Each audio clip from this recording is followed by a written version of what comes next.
Bien, buenas tardes. Bienvenidos todos a la clase número 16 de Introducción a la Relatividad General. Vamos a continuar con el tema de relatividad especial con el que nos quedamos la vez pasada. Bien. Entonces, la vez pasada habíamos mencionado una nota histórica de que en su momento, a principios del siglo XX, Lorentz y Poincaré, que fueron dos prominentes matemáticos de la época, ya tenían estudios sobre los aspectos matemáticos que hay detrás de la relatividad especial, especialmente acerca del espacio-tiempo de Minkowski. Pero, digamos, la interpretación física de estos estudios matemáticos, pues no vino sino hasta después de Einstein, ¿no? Cuando descartó, digamos, la idea del tiempo absoluto que hay en la mecánica newtoniana, las ideas también del espacio absoluto como realidades físicas, ¿no? Y en particular, digamos, de manera pedagógica podemos decir que en la relatividad especial lo que hizo Einstein es reemplazar lo que sería como el espacio-tiempo de Galileo Newton, ¿no? Aquel espacio que es básicamente el producto cartesiano entre el espacio euclidiano y otro espacio real, digamos, o una línea R, digamos, que representa, digamos, el tiempo, ¿no? Y lo reemplazó por lo que sería el espacio-tiempo de Minkowski. Minkowski también fue un geómetra, también por la época, ellos también ya se habían adelantado a la idea, ¿no?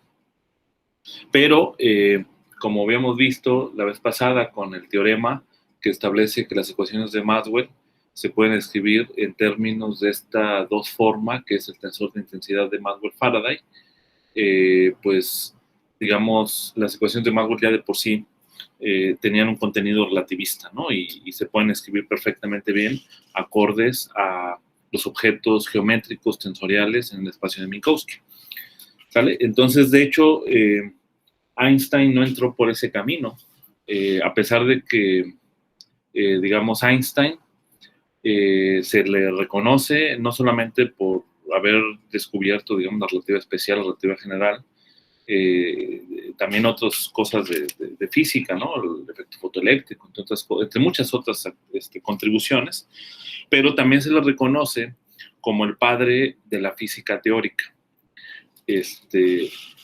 Y digamos, es algo que hizo posteriormente con la relatividad general, no con la relatividad especial. Con la relatividad especial se basó en fenómenos que tenían que ver con el electromagnetismo, fenómenos que no se podían explicar en términos de las nociones y conceptos newtonianos, ¿no? Entonces fue como llegó, digamos, a la relatividad especial, y después se hizo esta conexión que había ya con Lorentz, Poincaré, y se sintetizó este asunto, ¿no? Entonces, bueno, lo que habíamos visto la vez pasada es que uno puede describir, uno considera, digamos, en el contexto de la relatividad especial, al parámetro t que aparece en el espacio-tiempo de Minkowski como otra coordenada más, ¿no? Como decir, digamos, juega el mismo papel, está en el mismo estatus que la coordenada x, y o z, ¿sale? En el sentido de que pues uno puede elegir, digamos, el marco de referencia respecto al cual yo voy a medir x, y, z, que puede ser un marco de referencia que esté rotado, que puede estar trasladado, etc. Y lo mismo pasa con el tiempo, ¿no? Ahora yo puedo elegir un cierto marco de referencia respecto al cual yo voy a medir ese parámetro t, y juega el mismo rol, ¿no? Entonces, digamos, no tiene nada de especial, ¿no? Ese parámetro t. Yo puedo elegir eso, puedo elegir otros, ¿no? Depende del problema, pero lo importante es que la física no depende de eso. Entonces, algo que discutíamos la vez pasada era, bueno, y entonces, ¿cómo medimos el tiempo? Y justamente lo que se hace es, lo que se mide es el tiempo propio.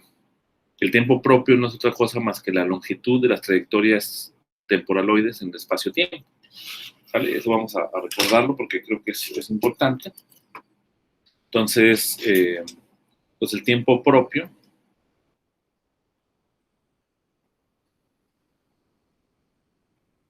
es la longitud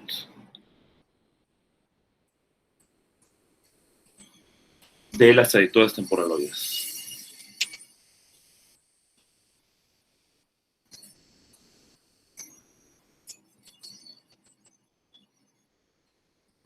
Y, digamos, uno puede pensar,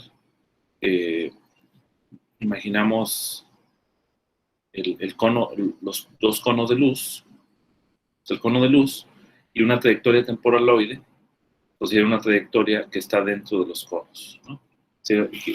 Y que va de pasado a futuro, ¿no? Entonces sería una trayectoria temporaloide, entonces yo tengo un punto aquí y otro punto, entonces puedo calcular, digamos, la trayectoria, digamos, eh, la longitud que tiene esa trayectoria, y ese va a ser el tiempo propio. Ese tiempo propio es con el que es algo físico, digamos, que no depende del marco de referencia que tú utilices para medirlo, ¿no? Entonces, en ese sentido, tiene las características de una cantidad física, ¿no? O sea, es decir, pues no importa si yo elijo el origen en tal lugar o en otro lugar, o lo traslado, etcétera, el tiempo propio es independiente de eso. Y bueno, lo definimos básicamente la vez pasada como la integral, o sea, la longitud, ¿no? Desde el parámetro T1 hasta el T2, ¿no? De menos eta, y aquí esta de acá sería la curva a la menos un medio, digo aquí a la un medio, de t, ¿no? Entonces esta de acá sería C, la curva que describe esta trayectoria, y este de acá sería el tiempo propio, ¿no? Bien, entonces, en ese sentido, digamos, en la relatividad especial se postula la existencia de relojes universales que son definidos para cada fenómeno físico específico, y esos relojes universales lo que miden son el tiempo propio, ¿ok? Entonces lo que siempre vamos a medir es el tiempo propio. Ahora, pues, digamos, uno puede utilizar esta idea para definir el tiempo, digamos, medir, por ejemplo, la frecuencia de radiación emitida en transiciones que puede haber en ciertos materiales, ¿no? En ciertos átomos, por ejemplo, y con eso dar un valor, digamos, universal de lo que sería, por ejemplo, el segundo, ¿no? Y cosas así, ¿no?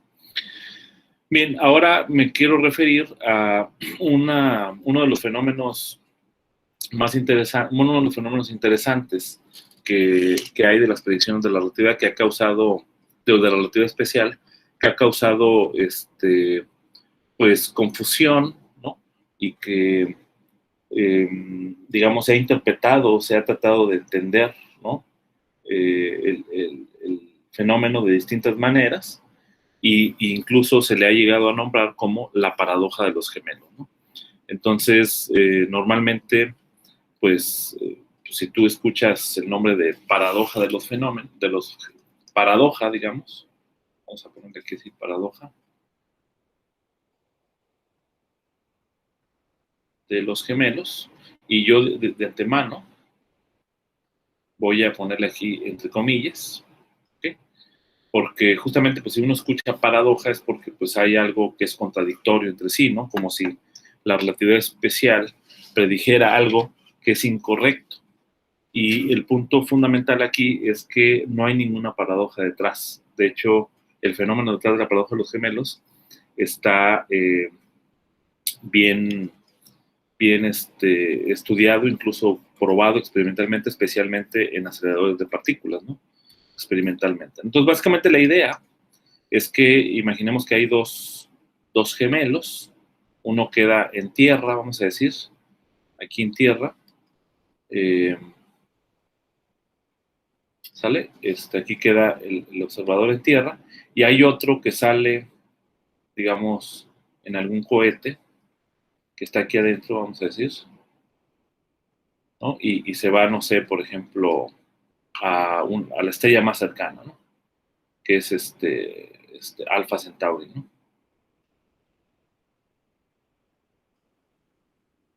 Alpha Centauri. Entonces, digamos que este gemelo, pues, digamos que este está, vamos a decir, en un marco de referencia inercial, aquí en Tierra, digamos que queda aquí en reposo. Entonces, y este otro gemelo, pues se acerca, vamos a decir que la velocidad con la que se mueve, pues es, vamos a decir, 0.99, ¿vale? De la velocidad de la luz.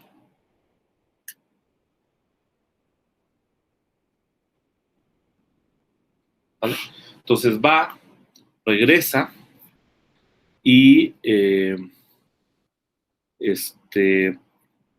el tiempo, digamos, que transcurre para el gemelo que va aquí, digamos, vamos a llamarle, este es el gemelo A, y aquí adentro, ¿vale? Este sería el gemelo B, vamos a decir. Entonces vamos a decir el tiempo que transcurre para el gemelo B, pues va a ser menor, digamos, al tiempo que transcurre para el gemelo A, ¿no? De tal manera que como el tiempo transcurrió de manera más lenta, digamos, para B, pues quiere decir que el gemelo A pues va a estar más viejo, digamos, cuando el gemelo B vaya a la Alpha Centauri y regrese, y entonces pues el aspecto del gemelo B pues va a ser en un aspecto más juvenil, ¿no? Entonces digamos que pues la gente dice, bueno, pues es que es una paradoja, ¿no? No puede ser posible que, que el gemelo A pues haya envejecido, digamos, al mismo ritmo, mientras que el gemelo B no lo haya hecho de la misma manera, ¿no? Entonces se discutió mucho ese asunto durante todo el siglo pasado, y lo que ocurre, el punto fundamental es que esto es una realidad física, pues, y a veces es difícil aprenderlo. Entonces la gente decía, no, pues es que es una paradoja, porque pues no puede ocurrir eso, ¿no? Y entonces lo adjudicaban al hecho de que, pues para empezar, cuando el gemelo B, digamos, arranca, digamos, sí, sale disparado, digamos, de la Tierra, eh, sale disparado de la Tierra, pues tiene que acelerarse, ¿no? Y eso implica que no estás en un marco de referencia inercial. Cuando llega Alpha Centauri tendría que desacelerarse, y tampoco estarías en un marco de referencia inercial, y luego de regreso, al dar la vuelta nuevamente, tienes que desacelerarte para volverte a acelerar, y entonces decía, no, pues no aplica, ¿no? Y con eso justificaban, ¿no? Pero el punto es que no es así. El punto es que tú puedes hacer experimentos. O sea, podríamos pensar en un experimento mental en la que, digamos,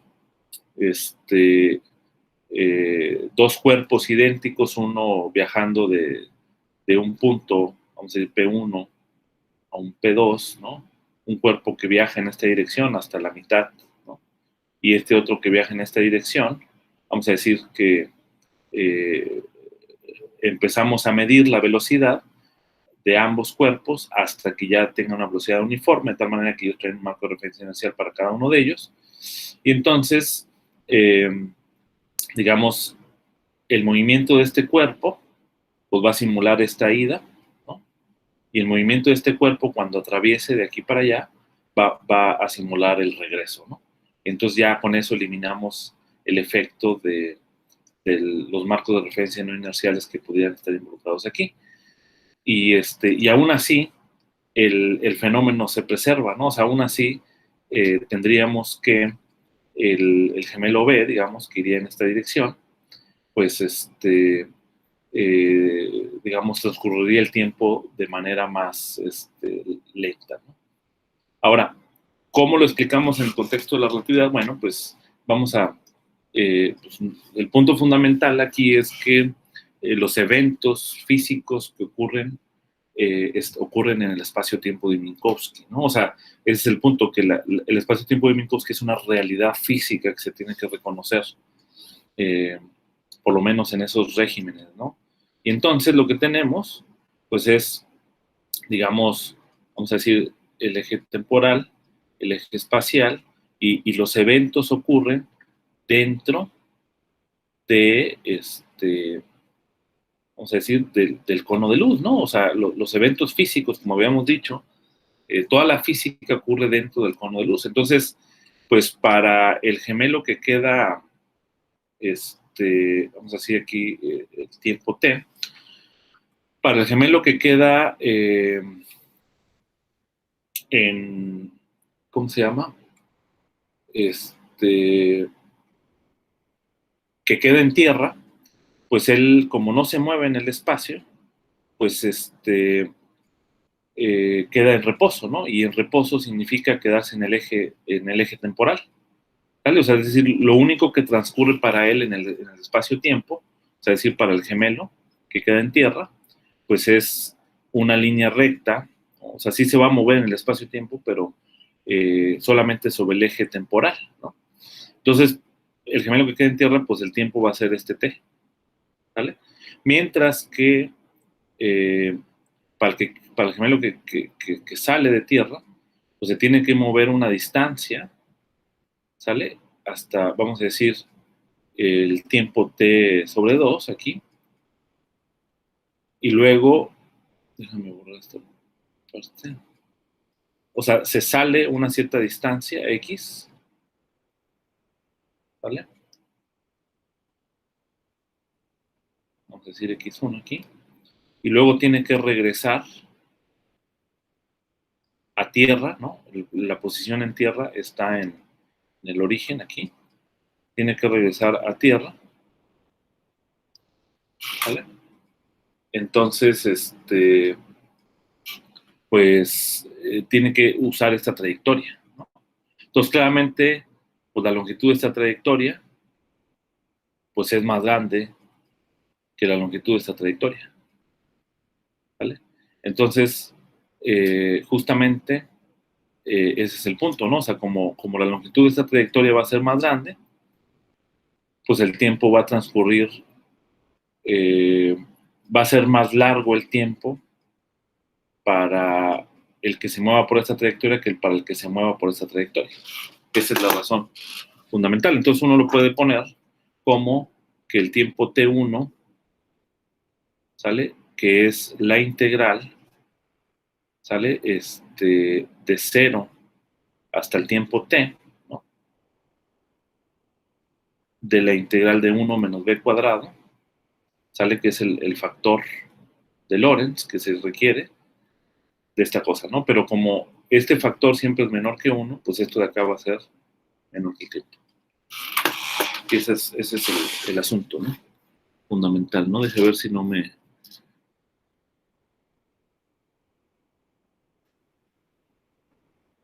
Ok. No sé si hay alguna pregunta ahí al respecto. Perfecto. Entonces es una cuestión. Ajá. ¿Abraham? T1 es el tiempo de que está en el cohete, ¿no? Sí. T1 sería el tiempo. Ajá, de ser, perdón. A ver otra vez, Jesús, que no te escuché. Ah, que T1 es el tiempo del hermano que está en el cohete, ¿no? Sí, exactamente. Sí, sí, exactamente. Ese sería el tiempo que del hermano que está en el cohete, entonces pues transcurre más lentamente, ¿no? El tiempo que el otro, ¿no? Sí queda claro, ¿no?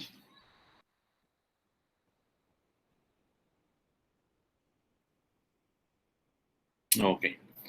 Bien, entonces, pues bueno, el punto es que esta es una realidad física y pues tenemos que reconocerla, ¿no? Como tal. ¿Vos te querés sándwich?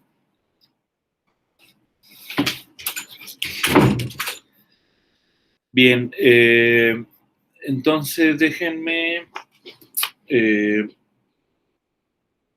pasar al siguiente punto, que es lo que es el llamado marco propio.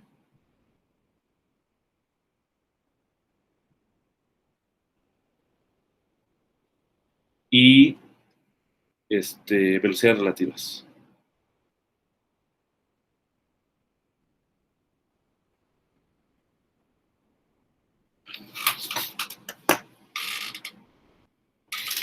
Ok. Bien, entonces,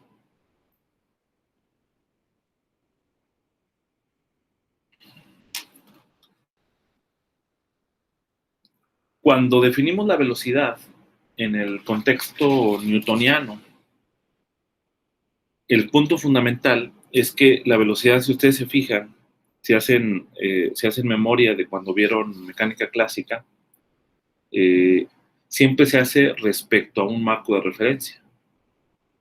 Pero el marco de referencia no significa otra cosa más que un observador, ¿no? O sea, es decir, respecto a un observador es como se define la velocidad.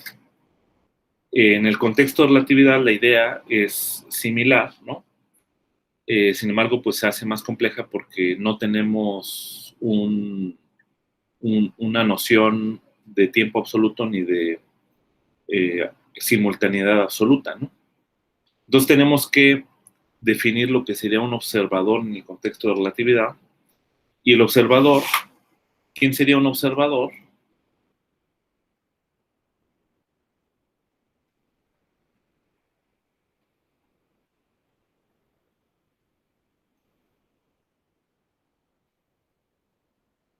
Un observador sería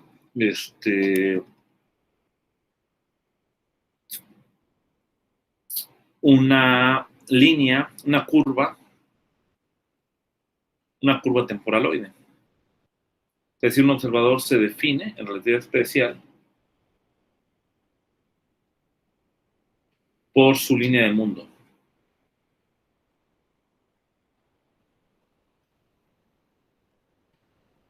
¿Ok? Se define por su línea de mundo y sería una curva temporaloide.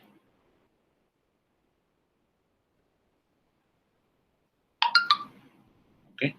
Sería una curva temporaloide. Entonces, pues acuérdense, tenemos, digamos, nuestro espacio-tiempo y pues tendremos aquí una curva, ¿no? Con sus vectores tangentes que están dentro del cono de luz, ¿no?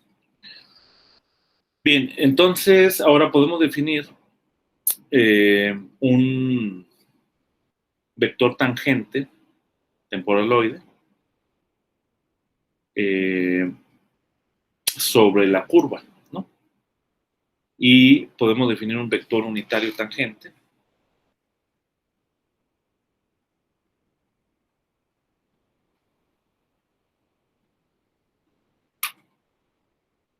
U. Como es un vector unitario, pues significa, lo que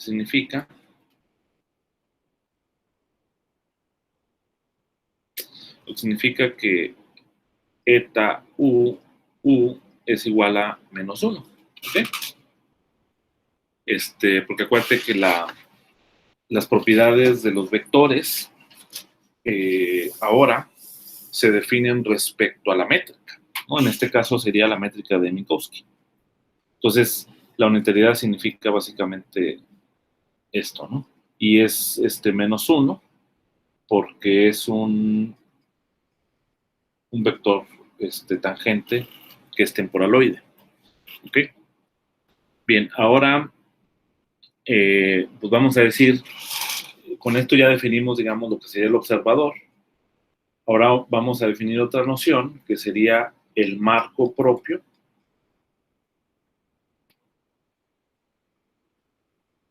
del observador. Y sería simplemente un marco ortonormal lorentziano. ¿Sale? O sea, de acá sería un marco ortonormal lorentziano, pero con la condición con U, ¿sale? O sea, el vector U que define al observador, ¿no? O sea, fíjense que U es el vector tangente de la curva temporaloide, ¿sale? Entonces, con U, tal que coincida con el eje temporal.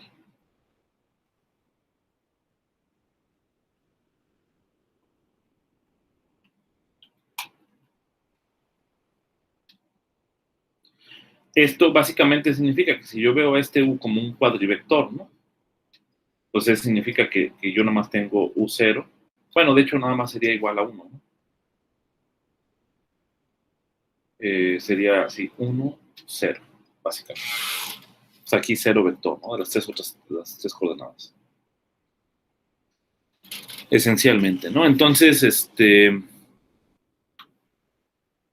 ahora, en el marco propio, pues, ¿qué significa? Que yo ya en ese marco así local del espacio-tiempo de Minkowski, en un punto dado, obviamente esto es en un cierto punto dado, ¿no? En un cierto punto dado, yo puedo definir algún otro vector, ¿no?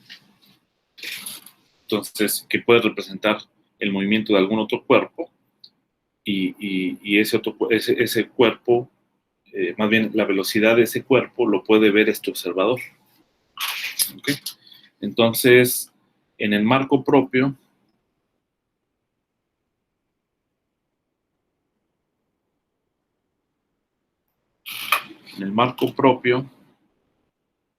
el vector, perdón, en el marco propio puede haber un vector, ¿no?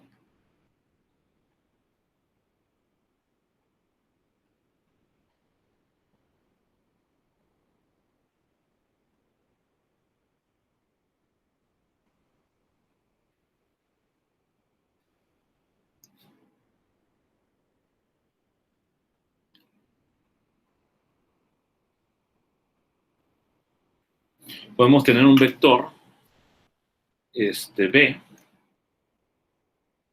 ¿sale?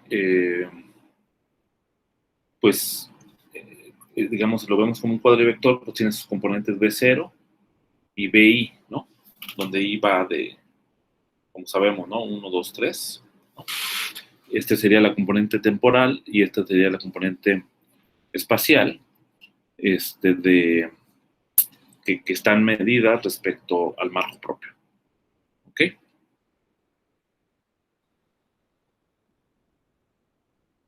Entonces, este es el vector, ¿no? Así como, digamos, si lo quieres ver matemáticamente, es un vector tangente en un punto P, en donde está definido el marco propio del espacio-tiempo de Minkowski. Sí. Pero, como tal, este vector no es la velocidad, ¿no? O sea, la velocidad entonces la vamos a definir, entonces así ahora sí, la velocidad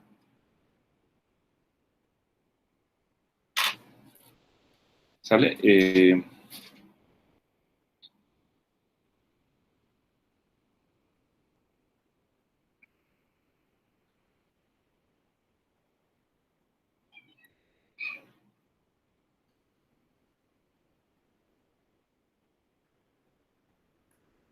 La velocidad del objeto, pues la vamos a definir por B mayúscula, B vector, ¿sale? Bueno, de hecho, también lo podemos definir como un vector en el espacio de tiempo, en el espacio tangente, ¿sale?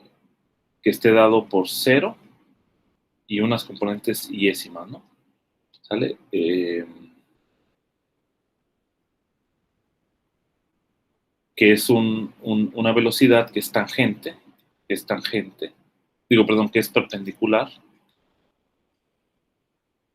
perpendicular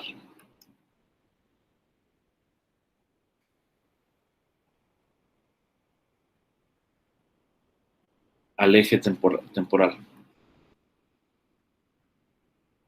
¿Por qué se puede saber esto? Como no tiene componente en 0, si yo calculo eta de U, que es el vector tangente del observador,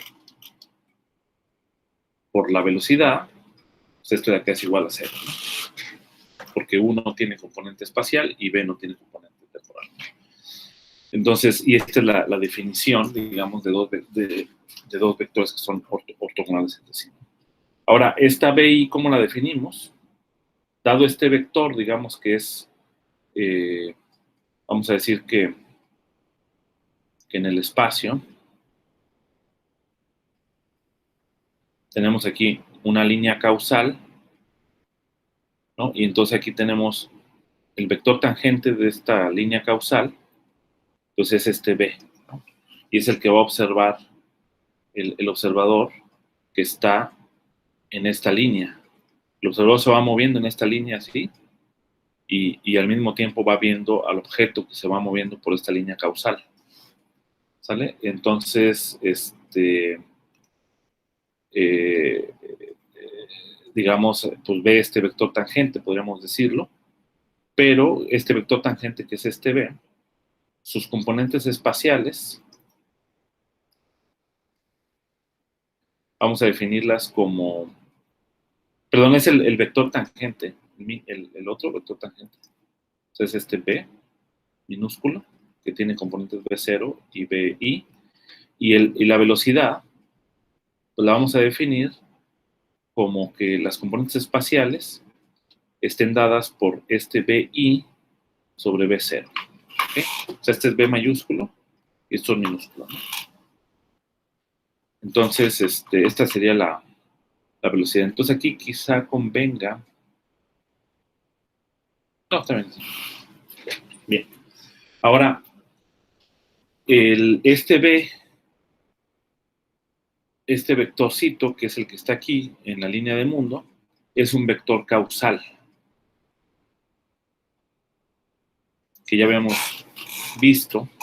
Y esto que significa que eta BB, ¿no? De este minúsculo, es menor o igual que 0. Eso es lo que significa vector causal. ¿Sale? Y entonces, en particular, pues si le metemos aquí la métrica de Minkowski, lo que significa es que B0 al cuadrado más BI al cuadrado, aquí voy a omitir la suma sobre los I, pues es menor o igual que 0, por lo tanto, BI sobre B0 al cuadrado es menor o igual que 1, ¿no? Si yo paso esto para acá, paso dividiendo, y este de acá es justamente la definición de las componentes de la velocidad, que es como se define la velocidad en el contexto relativista. ¿Okay? Entonces voy a tener que B, la norma, de hecho ya como una norma euclidiana, al cuadrado es menor o igual que 1. ¿Okay? Y la velocidad va a ser igual a 1 cuando estés justamente sobre la superficie del cono, ¿sale? Que es justamente cuando esto se da, cuando en esta ecuación se da la igualdad, ¿no? O también en esta, ¿no? Entonces, B, la norma de B igual a 1, es cuando es la velocidad de la luz.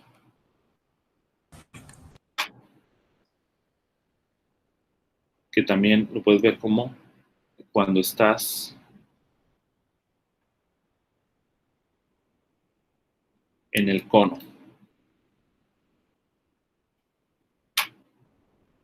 Ajá, ¿alguien quiere hacer una pregunta?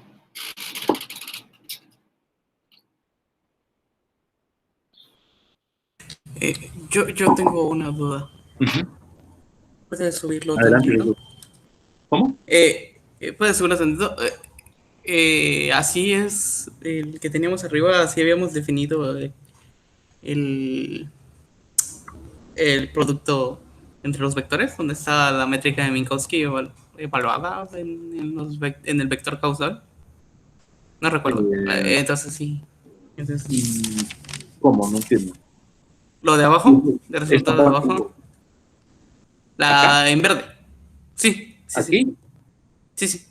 Esta es la definición de un vector causal. Cuando eta Ajá. BB es menor o igual que 0. Ajá. ¿Y Porque al siguiente paso? esta pues nada más la definición de la métrica. Ok, Con esta sí, es cierto. asignatura mismo, ¿no? Sí, sí. Gracias. Sale, vale. Profe, Sí. ese vector BI que tiene a la izquierda, ¿qué dijo que era? BI El de a la izquierda, hasta acá. Este. Ajá. Esta es la componente de las velocidades. Estas Pero son las velocidades. lo de abajo es un B0. Sí, este es B0. Es que las velocidades se definen en función al vector tangente, que es un vector causal, vector tangente a la línea causal azul que está aquí. ¿Vale? O sea, esta de acá es una línea causal. Línea causal. Que es la línea de mundo, básicamente, que tiene el objeto que está observando el observador aquí en la línea verde, ¿no? Ya, es que me estaba confundiendo, bueno, me estoy confundiendo porque había entendido que la velocidad la definíamos como que su primera entrada, la B0, era cero. No, pero esa es la... Ah, no, sí, sí, sí. Sí, es que esta es la parte espacial. Ah, ok, ok, ok. Sí, sí. Esta es la parte espacial, pero esta parte espacial se define respecto al vector tangente de la línea causal, ¿no? Sí, sí, pero eso sigue siendo válido, ¿eh? Acá está, mira. Nada más que aquí estas son justamente mayúsculas. Ok, Estos ok. son los vectores mayúsculas. ¿Ok? Va. Sí, sí. Bien, entonces, pues esa ya es la definición de la velocidad. Ahora, tú puedes hacer, por ejemplo, un cambio de una transformación de coordenadas usando las transformaciones de Lorentz y ver cómo transforma este objeto, ¿no? Y vas a encontrar que se sigue preservando, ¿no? La estructura. Bien, ahora uno puede, aquí viene uno de las cosas más importantes, digamos, de la relatividad, que es la adición de velocidades, o la ley de adición de velocidades.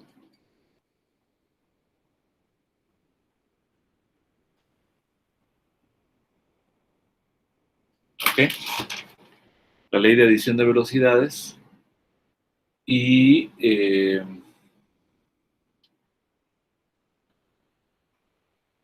o sea, es decir, vamos a considerar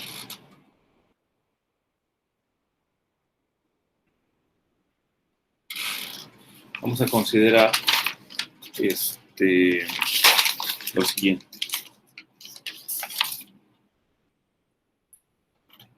Dos sistemas inerciales.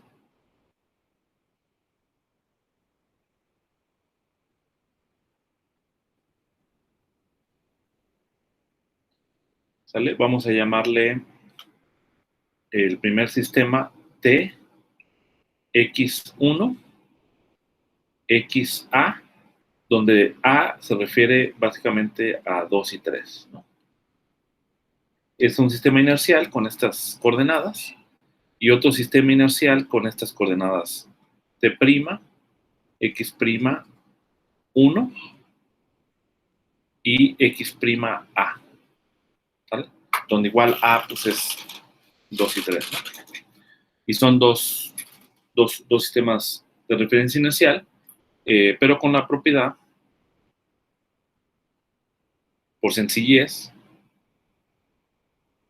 de que los ejes A coinciden, ¿no?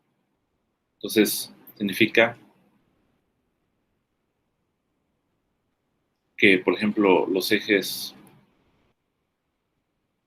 Y y Z coinciden en los sistemas inerciales.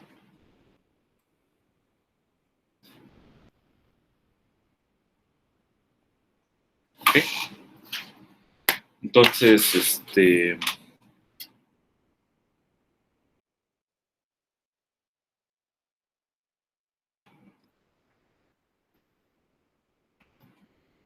quisiéramos saber cómo, ¿cómo se llama? ¿Cómo es la relación, digamos, que hay de las velocidades? ¿Sale? O sea, digamos,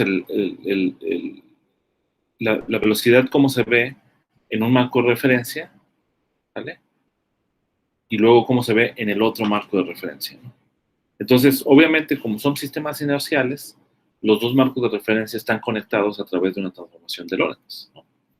Entonces, dado que, digamos, dado un marco propio, vamos a decir, pues yo ahí defino mi velocidad y luego, respecto al otro marco de referencia inercial, pues ahí yo también, digamos, puedo definir mi velocidad, pero estos dos marcos de referencia inercial están conectados por una transformación de Lorentz, entonces debe haber una relación entre ellos. ¿Okay? Vamos a suponer que los marcos de referencia están en un movimiento relativo entre ellos con una cierta velocidad. Entonces uno puede pensar que uno de los marcos de referencia es como uno de los objetos, ¿sale? Que mide el observador que está en otro marco de referencia, pero con la condición de que esa velocidad sea constante, ¿no? Entonces, para que realmente siga siendo un marco de referencia inercial.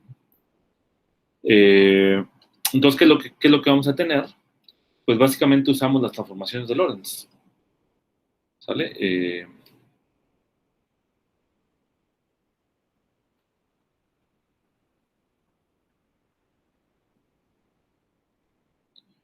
Que ya habíamos visto la vez pasada. La voy a transcribir nuevamente. La transformación para la parte temporal, digamos, respecto a un cierto tiempo, va a ser t respecto a este tiempo tau. O sea, este objeto transforma como t' menos tau' más la velocidad de x' 1 menos z' dividido sobre la raíz de 1 menos b cuadrado. ¿Vale? Donde b justamente es la velocidad relativa entre los dos marcos inerciales, ¿no? X' menos z, no, x1, perdón, menos z, pues va a ser x' 1 menos z más z', más la velocidad t' menos tau' dividido sobre la raíz de 1 menos b cuadrado. 15 horas. ¿Ok? Esas serían básicamente las transformaciones de Lorentz.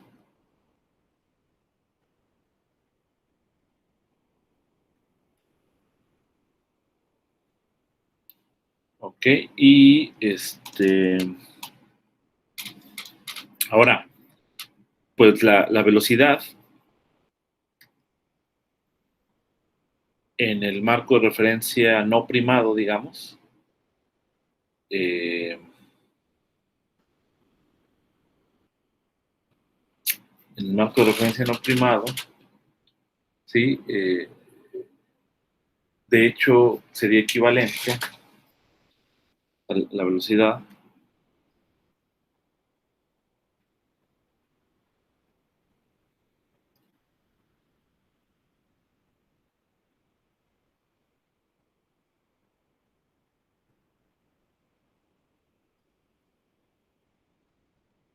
pues sería, vamos a llamarla U de x1 en dt. Esa sería la velocidad en el marco no primado.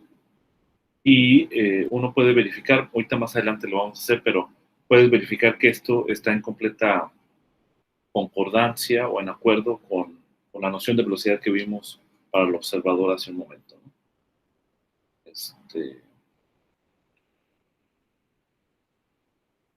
O sea, básicamente, si lo quieren ya de una vez ver esa concordancia, es el hecho de que x1, con respecto a la longitud ds de la métrica, multiplicado por ds en dt, pues es esto, ¿no? Por una regla de la cadena. Este de acá sería esta velocidad v1 que habíamos visto hace un momento, y ds en dt es lo mismo que la componente 0 de la velocidad. ¿Okay? De acuerdo con esta definición. Entonces, pues en efecto, esta es la velocidad, ¿no? Bien, entonces, y en el marco primado,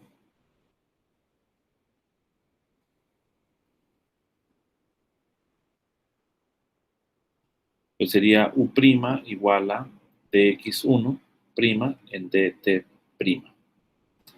Entonces la pregunta es cómo están relacionadas estas dos velocidades.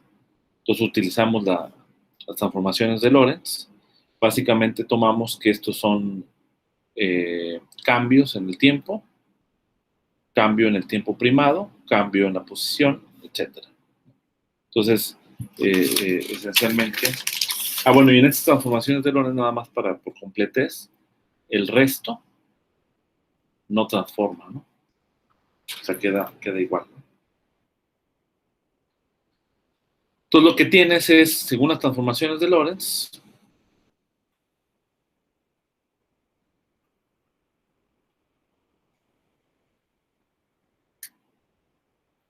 lo que vas a tener es que delta t es igual a delta t' más b delta x' dividido sobre raíz de 1 menos b cuadrado.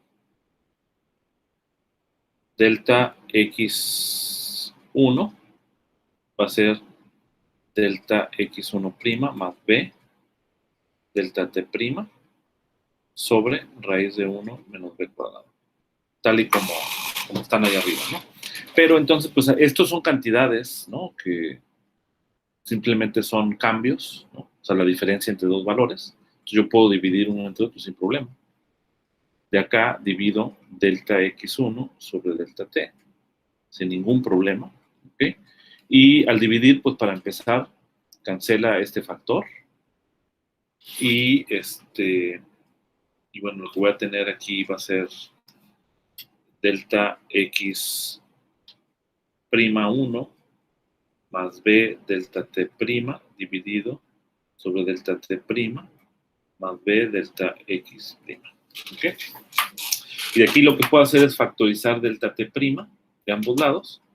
Y luego después tomo el proceso al límite, ¿no? Y utilizo justamente la definición de lo que es la derivada. Entonces, pues esto de acá es lo mismo que delta x'1 entre delta t' más b dividido sobre 1 más b delta x'1 sobre delta t'. Entonces, tomando el límite, cuando delta t va a 0, y de este lado es equivalente a tomar el límite cuando delta t' va a 0,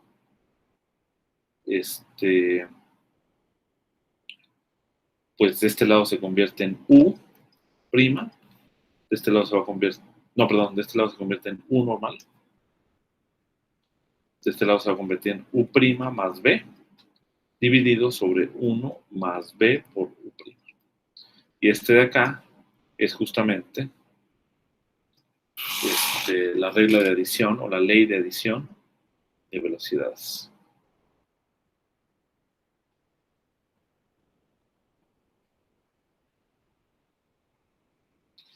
¿Ok? Y esta ley para el movimiento relativo entre dos marcos de referencia es lo que marca la gran diferencia que hay entre la concepción relativista de Einstein y la concepción newtoniana galilea, ¿no? O galileo-newtoniana. Fundamentalmente porque lo que te dice aquí es que pues la manera en cómo se acumula la velocidad cuando yo estoy en distintos marcos de referencia inercial es distinto, ¿no? O sea, si yo, por ejemplo, una de las consecuencias fundamentales es una consecuencia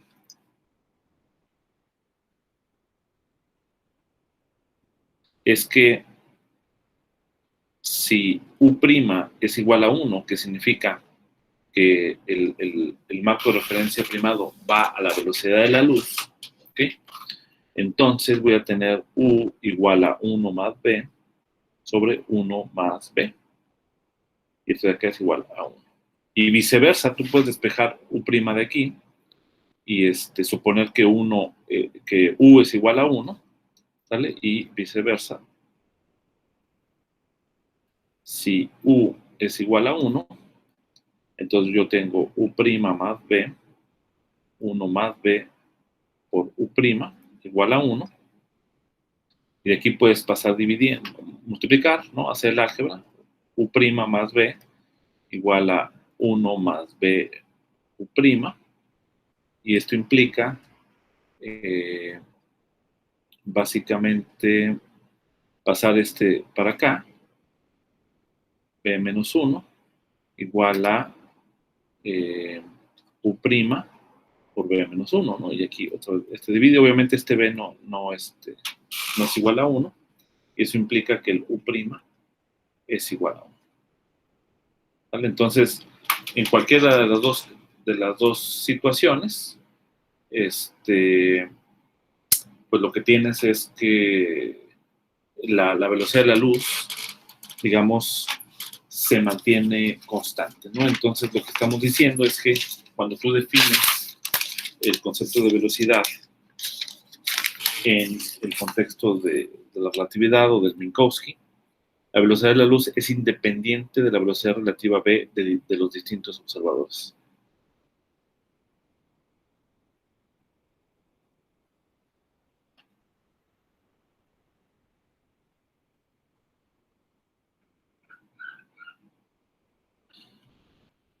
Es independiente de la velocidad relativa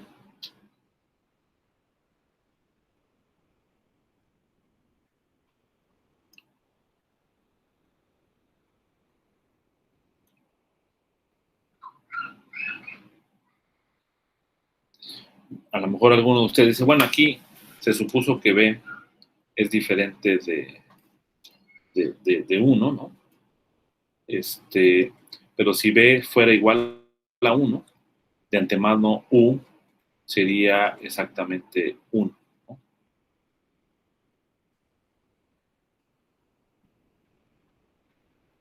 Ok.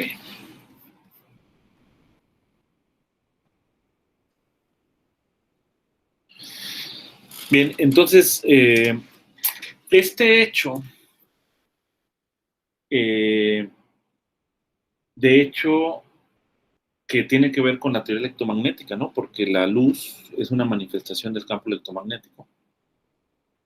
Se conocía ya desde el año 1887 porque fue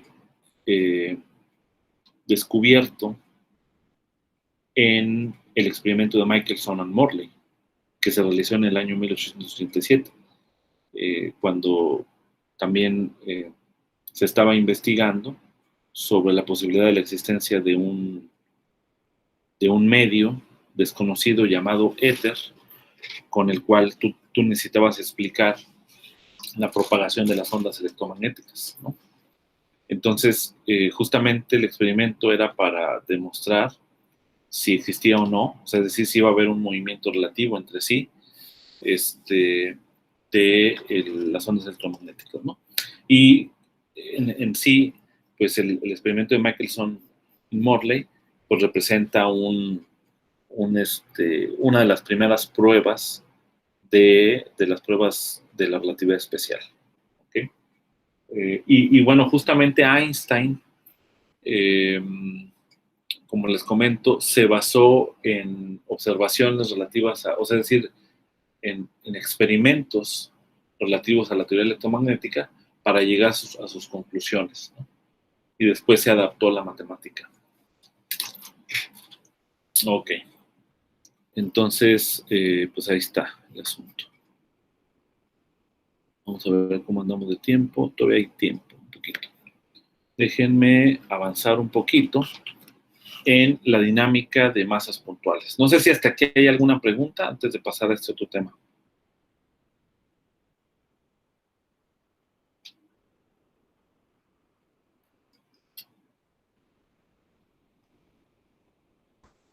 De mi parte, no, creo. Ok, muy bien.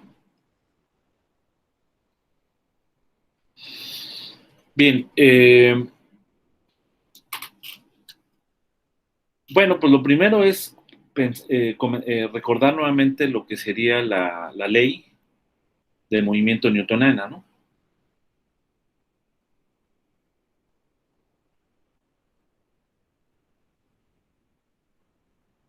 La ley newtoniana Pues esta simplemente, cuando yo tengo un cuerpo de masa m,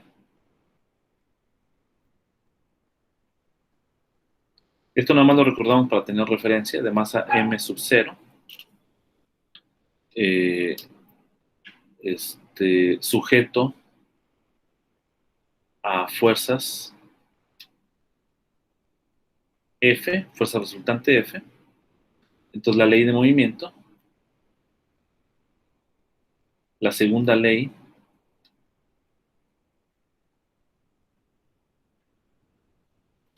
básicamente nos dice que derivada con respecto al tiempo de m0 por v, que es la velocidad, es igual a fuerza resultante, ¿no? Y esto en un marco de referencia inercial, ¿no? En particular tienes el caso en el marco de referencia inercial que cuando las fuerzas resultantes se anulan, el movimiento va a ser un movimiento rectilíneo uniforme, ¿no? Y bueno, entre otras cosas, puedes también de aquí puedes multiplicar, ¿no? Energía cinética es un concepto que también puedes derivar de aquí. Se puede justificar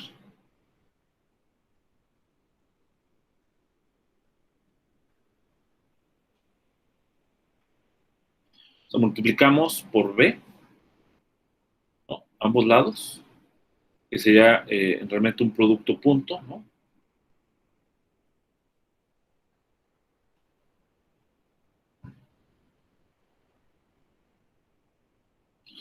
Y aquí, para entrar a la velocidad, utilizamos la regla de la cadena, y esto de acá sería d en dt de un medio de m0 por b cuadrado. Entonces, lo que está aquí adentro es justamente lo que se entiende por energía cinética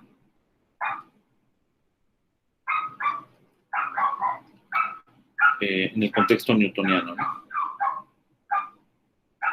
Entonces, esto se pone nada más como una referencia, porque vamos a ver los conceptos, cómo se modifican estos conceptos en el contexto einsteiniano o en el contexto de la relatividad especial, ¿no?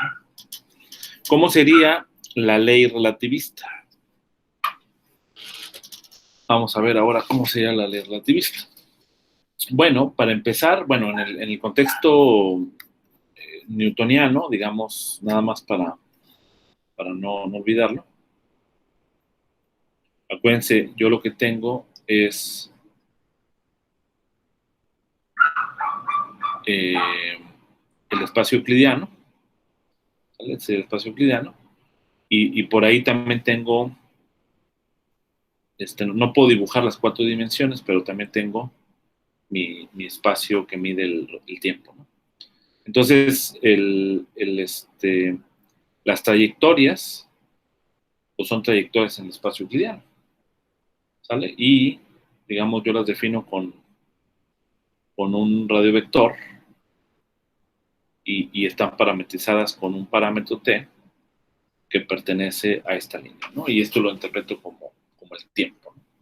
Entonces, es una trayectoria, una curva suave en el espacio euclidiano, ¿no? Encajada en el espacio euclidiano. Eso sería en el contexto newtoniano. Ahora, vamos a ver cómo sería en el contexto relativista, ¿no? Entonces necesitamos, ¿cuál sería la ley relativista? Lo que necesitamos saber, ¿no?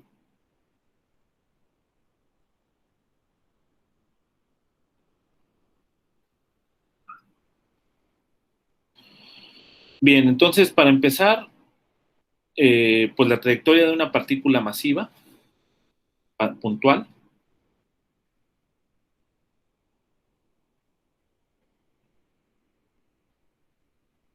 de una partícula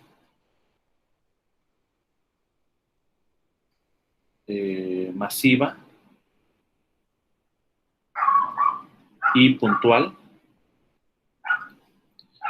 es una curva, es una curva temporaloide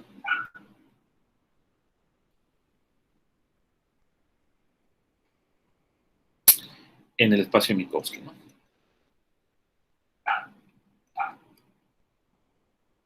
en espacio-tiempo de Minkowski. ¿Ok?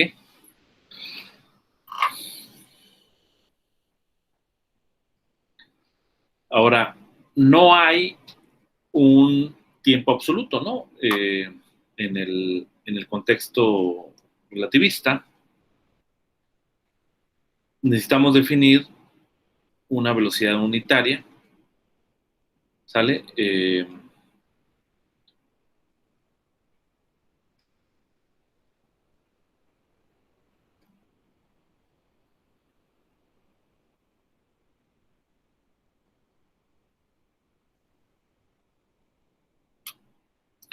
Que sea un vector tangente a la trayectoria.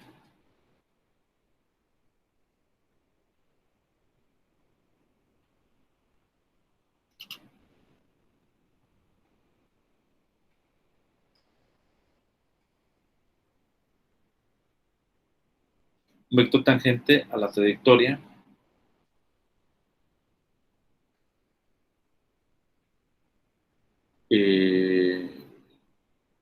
¿cuál trayectoria? Pues la trayectoria que va a describir la partícula, ¿no? Que está sujeta a determinadas fuerzas, ¿no? Va a ser la trayectoria, pero que la voy a parametrizar, porque yo soy libre de parametrizarla como guste. La trayectoria parametrizada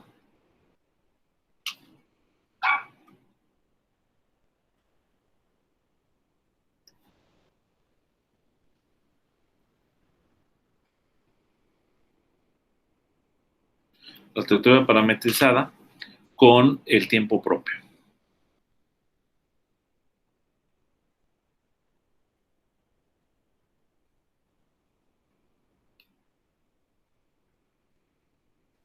Que sería la longitud de arco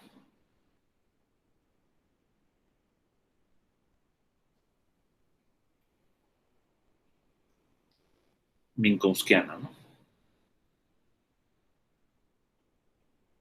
O sea, es decir, la longitud de arco en el espacio-tiempo de Minkowski. Entonces, ¿cómo sería este vector? Pues yo tengo, el vector sería simplemente dx alfa en ds, ¿no? ¿Por qué así? Porque yo estoy, o sea, estas x alfa son las coordenadas locales del espacio-tiempo de Minkowski y esta s es la longitud de arco. Pero como es un vector unitario, pues yo necesito que eta u sea igual a -1 y esto significa que u alfa con contravariante y covariante es igual a -1, ¿no? O sea, es decir, aquí está la métrica de Minkowski de por medio, ¿no? Acuérdense que los índices suben y bajan con la métrica. ¿Ok? Entonces esa es la noción de la velocidad asociada a la trayectoria, ¿no? Ahora,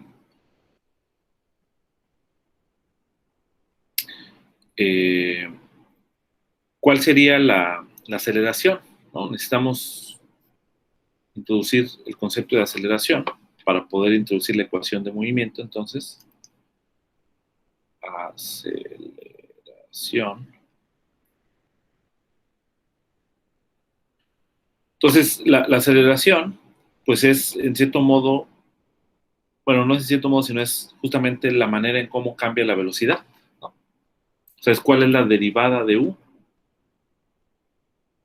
Es la derivada direccional. Entonces, digamos, la aceleración es la derivada de u.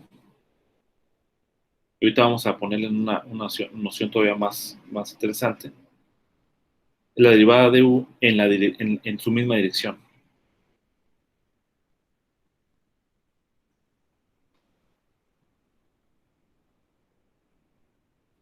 ¿Ok? En su misma dirección. Y esto, pues, básicamente tiene que ver con esta cantidad. Alfa, derivada alfa,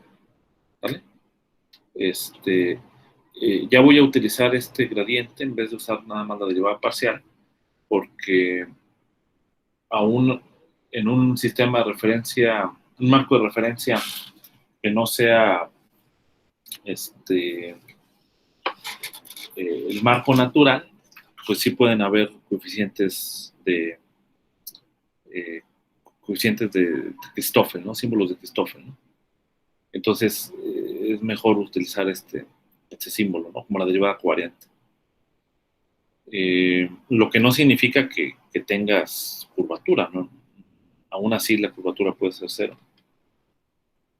Entonces, fíjate, esta de acá es la derivada a lo largo de U. Entonces, el cambio de la derivada, o sea, el cambio de la velocidad a lo largo de ella misma, pues sería esta cantidad. ¿Sale? Y esto es lo que se define como aceleración. Ok.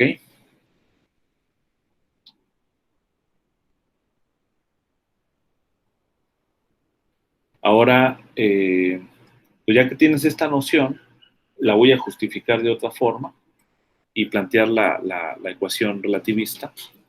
O sea, decir, ¿cuál es la ecuación que reemplaza la segunda ley de Newton? Eso es lo que tenemos que decir. La ecuación que reemplaza a la segunda ley es la siguiente. O sea, si esta es la aceleración, pues yo lo que necesito es la aceleración de este vector, que sería el vector momento, ¿no? O sea, el cambio del momento a lo largo de U, con una masa m sub 0, sería igual a la fuerza, a la componente F de la fuerza. Obviamente, todavía resta por interpretar qué significaría F0, ¿no? Porque, pues digamos, Fi, pues quizás sí lo puedes interpretar como la fuerza, como se interpreta en el contexto newtoniano, pero F0, pues ya no tiene otro significado, ¿no? De hecho, va a estar relacionado con la energía, ¿no? Ahora, voy a entender esta ecuación de otra forma, de una manera más covariante, una manera realmente covariante. Recordemos que tenemos nuestra noción de conexión.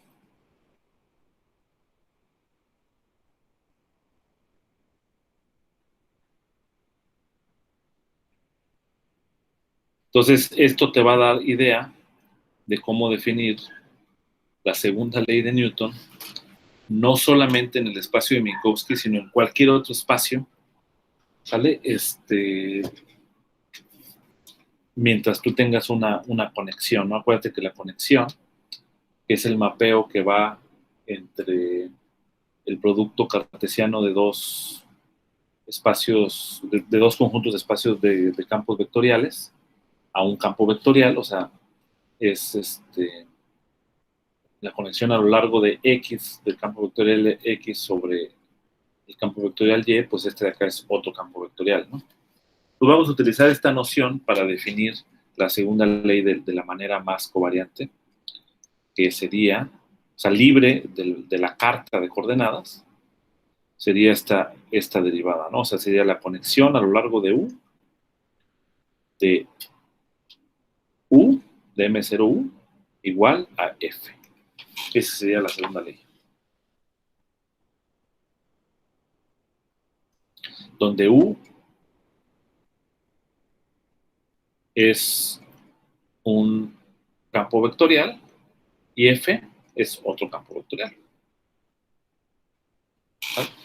Son dos campos vectoriales. U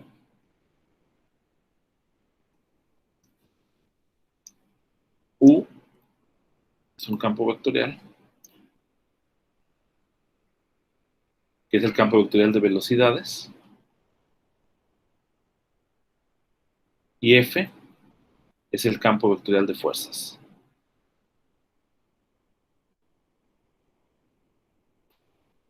Así entre comillas, ¿no? Fuerzas. ¿Vale? Entonces yo puedo escribir como campos vectoriales pues yo puedo agarrar esta U y cambiarme a mi, ¿cómo se dice? Puedo expandirlo en mis coordenadas, en mis vectores unitarios, sale como U alfa, E alfa, ¿sale? F como F beta, E beta, ¿no? Y este puede ser el marco natural o puede ser el marco no natural, o sea, puede ser el marco comóvil, ¿no? Digo, el marco móvil. Y entonces, si ustedes introducen y usan lo que se aprendió en el capítulo anterior, voy a tener aquí U alfa, E alfa, M0, aquí por ejemplo, para poner otros índices, U beta, E beta, y pueden utilizar, aquí vamos a usar otros índices, gamma, E gamma, pueden utilizar sus definiciones de la conexión. Estos son coeficientes, salen. Entonces voy a tener U alfa, la conexión a lo largo de las componentes E alfa de M0, U beta, E beta, F gamma, E gamma, ¿no? Y de hecho, todo esto que estoy haciendo aquí es válido también incluso en el contexto curvado, porque no depende de la métrica. O sea, no depende de la geometría en sí, digamos, la estructura, ¿no? Entonces, con esto ya les di un método para encontrar las ecuaciones de movimiento de un cuerpo de masa puntual en cualquier espacio, ¿no? El que tú quieras, ¿no? Bien, ahora ya sabemos que esto, pues al final es lo que es la derivada covariante y pues estos E salen de la derivada covariante. Yo puedo escribirlo como U alfa, derivada covariante alfa. M0, si es una constante, pues sale aquí de la derivada. Si es una función, pues tiene que quedar ahí adentro. Y voy a tener aquí U beta, E beta, igual acá, cambio el índice para que sea beta. Y entonces identifico justamente con este coeficiente, ¿no? Y esa sería entonces la ecuación. Entonces así tengo que M0 por la aceleración, digamos, es igual a F beta. Y algo interesante es que pues esto también aparece cuando vimos la ecuación geodésica, este tipo de término también aparece, ¿no? Justamente cuando, no sé si recuerdan, en el caso, vamos a decir que M0 lo saco de aquí, una curva geodésica la definimos como una curva cuyo vector tangente es covariante, constante. O sea, cuando la conexión del vector a lo largo de la misma dirección del vector es igual a 0, eso define básicamente una longitud, una curva geodésica. Entonces tiene sentido de que cuando f es igual a 0, pues yo me voy sobre la curva geodésica, me voy sobre la curva de, digamos, que me extremiza la distancia entre dos puntos en el espacio correspondiente, ¿no? Ya sea un espacio de Minkowski, ya sea un espacio-tiempo, etcétera, curvado, etcétera. Entonces, pues no es sorprendente que tú puedas expresar, bueno, esto para empezar lo puedes expresar como U alfa. Ya sabes cómo actúa la derivada covariante sobre este vector, que sería la derivada U beta más un U gamma, gamma beta, alfa gamma. ¿Vale? O sea, es decir, la manera en cómo actúa la derivada covariante sobre este vector, ¿no? Y esto es válido también incluso en el espacio de Minkowski, o sea, que tú estés en el espacio de Minkowski no es equivalente a decir que los gammas sean 0, ¿no? Incluso en el espacio plano, en una geometría plana, así en el espacio R2, si tú pasas a las coordenadas polares, pues los gamma ya no son 0, ¿no? Pueden hacer ejercicio para que se convenzan de ese punto. Esto de acá sería F beta. Ahora utilizo la definición de alfa, que sería dx alfa en ds, ¿no? Y entonces, ¿qué es lo que voy a obtener aquí? pues que la ecuación que describe este sistema sería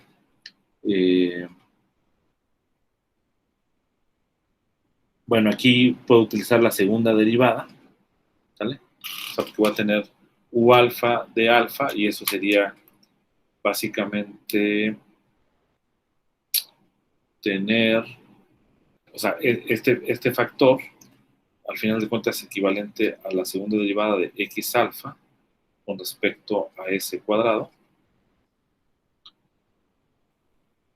Y estos términos, utilizo esta definición, ese cálculo ya lo habíamos hecho antes. Voy a tener de x alfa de x gamma con respecto a s de f beta, perdón, de los símbolos de Christoffel, gamma, beta, alfa gamma,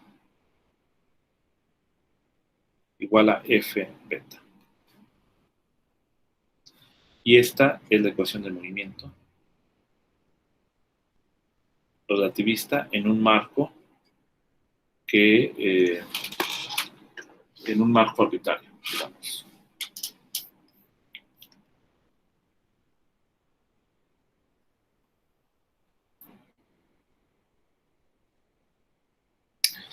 Bueno, yo creo que ahí le vamos a dejar porque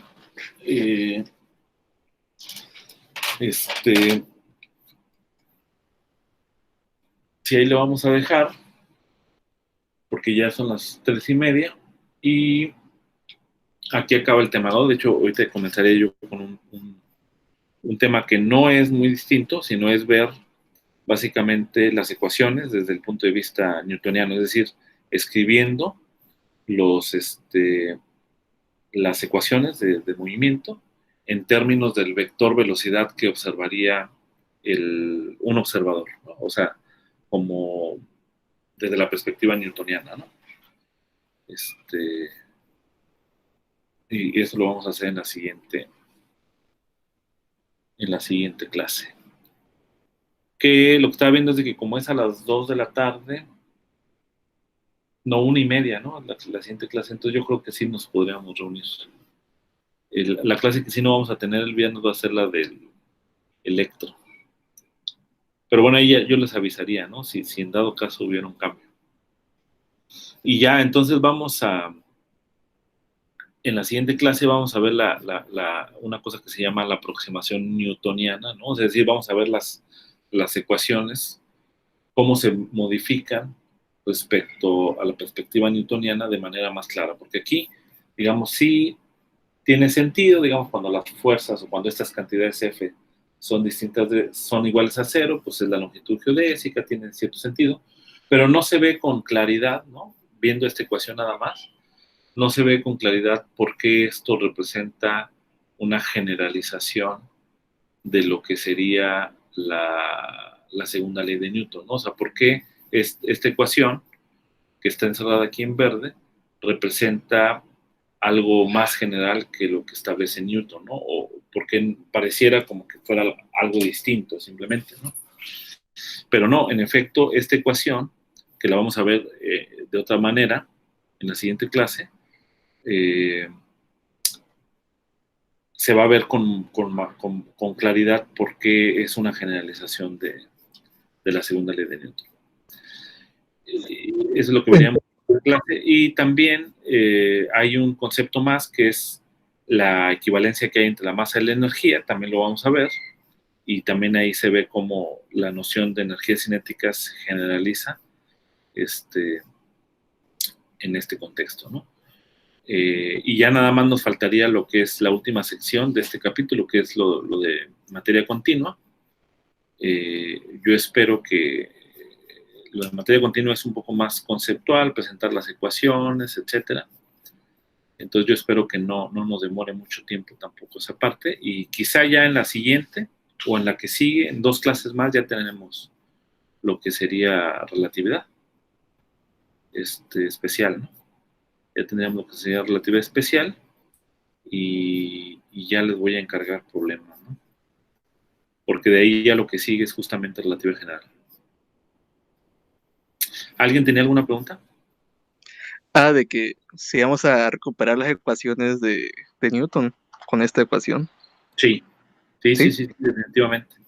Sí, ese es el punto. Ese es el punto fundamental, ¿no? Que en el límite de bajas velocidades, cuando la velocidad de los cuerpos son velocidades que son mucho más pequeñas que la velocidad de la luz, entonces estas ecuaciones que estamos viendo aquí se reducen básicamente a las ecuaciones de Newton. Oh, perfecto. Sí, muy bien. No sé si alguien más tenga alguna pregunta. No, creo que no. Perfecto. Bien, entonces pues yo creo que aquí dejamos y nos vemos en la siguiente.